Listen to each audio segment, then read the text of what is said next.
Alright, we're looking at the next set of Lewis structures. Got some more complex ones going on here with some polyatomic ions, so we'll have to handle those charges. Alright, so valence electrons here on this first one. S and O both have 6 valence electrons, so those two atoms end up bringing 30 electrons in there. The -2 brings that up to 32. Alright, Lewis structure. I'm going to put the sulfur in the middle and surround it by oxygens. Nice little general rule of thumb: if we're dealing with a polyatomic ion, the oxygens are around the outside. Alright, we are going to find that the only way we can get this one to have good formal charges, to have 2 of the oxygens form double bonds and leave single bonds to the other 2 oxygens.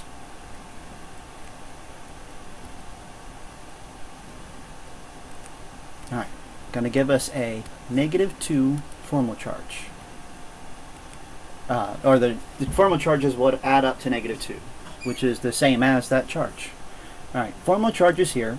The oxygens that have the 2 bonds and the 4 lone electrons do have formal charges of 0. But the 2 oxygens that are 6 lone electrons and a single bond have a -1 formal charge. And sulfur, in this case, with 6 bonds, actually has a formal charge of 0, which is the desirable feature. We put all the negative formal charges on 2 of the oxygens. Molecular shape around the sulfur is AX4 tetrahedral.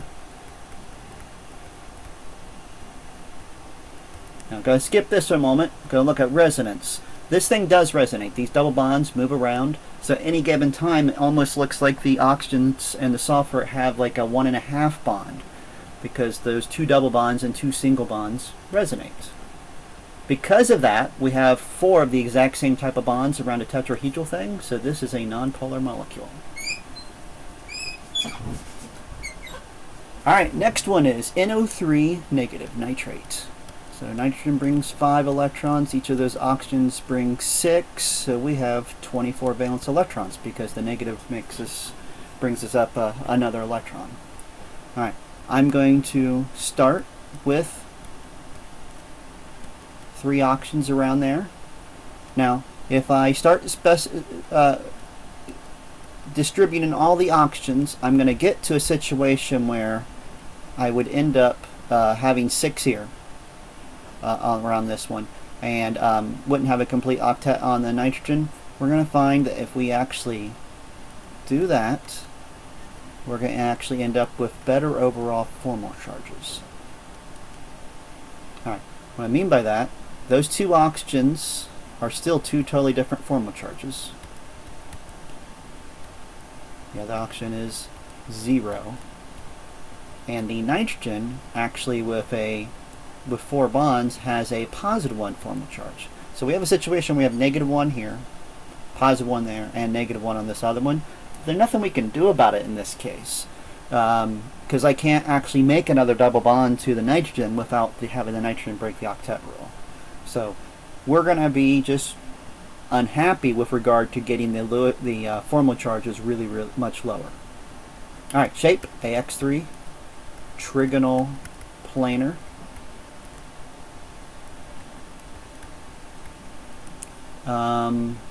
Polar, no, because it's going to resonate, and all of those bonds will look like a 1 1/3 bond, because the double bond will be there 1/3 of the time.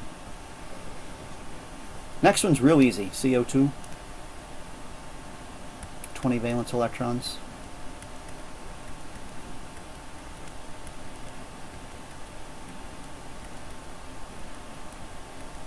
How about not 20? It's just 16, isn't it? AX2, linear. These are all zeros. No resonance, no polarity. Alright, SCN, we're going to find there's actually 2 ways of actually doing it. And we're going to put both of them right here on the chart here.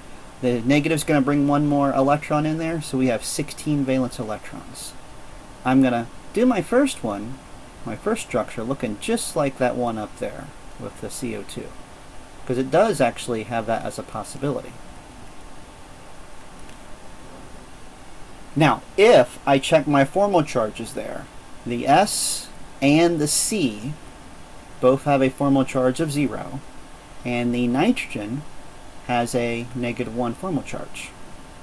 Well, what I'm going to do to make the nitrogen a little bit happier, or try it, is to make it have a triple bond, and then the sulfur has the single bond. Well, if we do that, we'll find that now it's the carbon and nitrogen have a formal charge of 0, and just the sulfur is -1. So we kind of have a weird choice. We can either make the negative go on to the nitrogen, or it can go on to the sulfur. And our nice little rule that we have is that it would prefer to be on the more electronegative atom. So therefore, since nitrogen is more electronegative, the top one is the preferred structure. Weird thing is, this one probably does kind of resonate between those two forms, because in that case we're able to move that negative from one atom to another with a little bit of resonance. Alright, is it polar? Ever so slightly.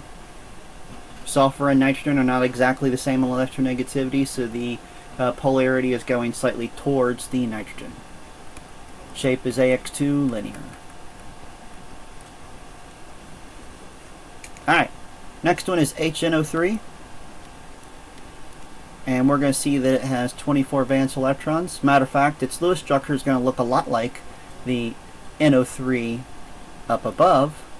All we're going to do is take one of those lone pairs off one of the oxygens that had the negative formal charge and bond it to a hydrogen. We will find that the formal charges drop.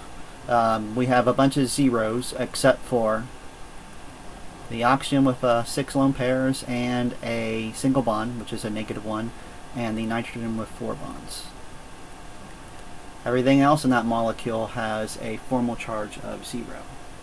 Right, there's 2 shapes here. Around the nitrogen, it's trigonal planar. And around the oxygen, it is AX2E2 bent. This does have some resonance, and since the hydrogen's only in one location, this is actually polar. Alright, next two look similar, carbonate and phosphate. Let's see, we got 24 valence electrons. So I'm going to surround the oxygen, or the carbon, with some oxygens. And we're going to see that this wants to do something very similar to nitrate.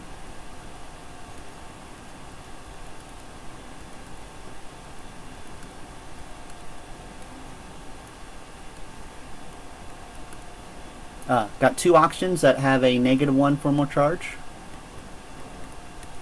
Everything else is actually 0. Our shape is AX3 trigonal planar. It does have resonance, but it's not polar. Now, PO3, let's see, that's 26 valence electrons, isn't it?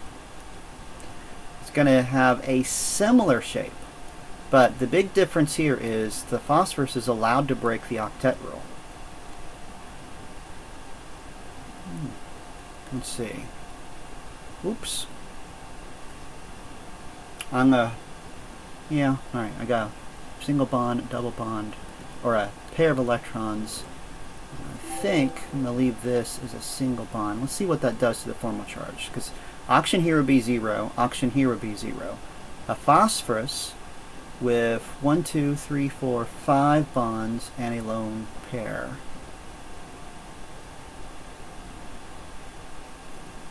Is going to be too high on my formal charge. Did I count my electrons wrong? Yeah, it's only 24 electrons, isn't there? So that's not there. So my phosphorus actually has 2 single bonds, or 2 double bonds and a single bond, has a formal charge of 0, The only thing that's not 0 is the one oxygen down at the bottom that is a negative 1 formal charge. This is also AX3. It does have resonance, but it is not polar. Alright, to clean up that drawing, I'm going to erase all this ink on this slide and write just that 1, and that's where we'll end this slide, this page. So, what it should look like without the pen dragging.